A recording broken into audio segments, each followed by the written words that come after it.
Hello everyone, good morning. હું Zala Pradyumansinh, volleyball trainer, sports authority of Gujarat Gandhinagar સંચાલિત edu sports company દ્વારા volleyball trainer તરીકે Dhandhuka MSc વિદ્યાલય ડિસ્ટ્રિક્ટ અમદાવાદમાં જોબ કરી રહ્યો છું.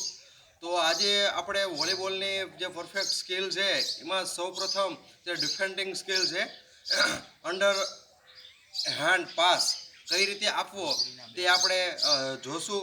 બરાબર છે. તો સૌપ્રથમ જ્યારે અંડરહેન્ડ પાસ આવે છે ત્યારે આપણે આ પોઝિશને ઊભું રહેવાનું છે. બરાબર છે.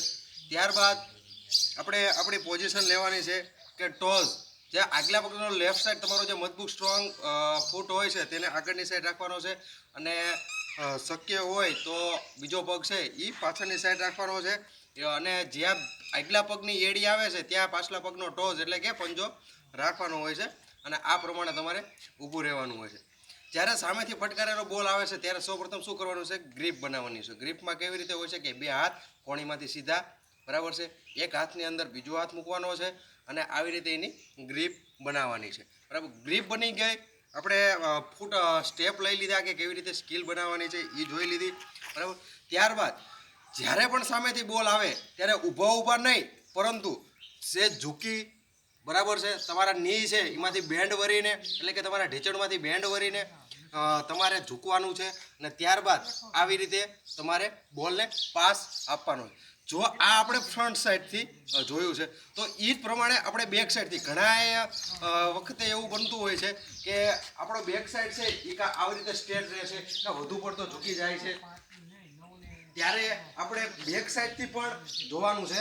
આ પોઝિશન આપણી આવી રીતે રહેવી જોઈએ કે સાવ પાછળથી પણ સ્ટ્રેટ નહીં અને ઝૂકેલું નહીં.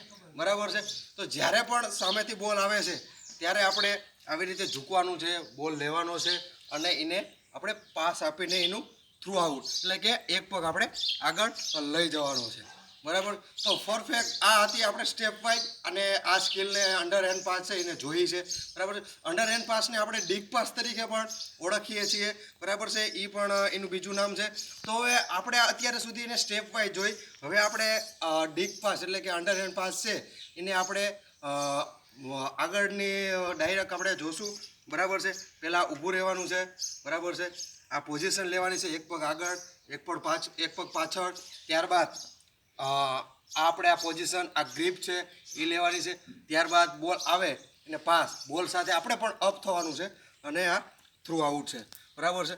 તો આ સ્કિલ છે અંડર હેન્ડ પાસ અને ડીગ પાસ એ આપણને સમજમાં આવી હશે અને આપણા જીવનમાં અને સ્પોર્ટ્સની કારકિર્દીમાં આપણને ઉપયોગી રહે તે હેતુસર.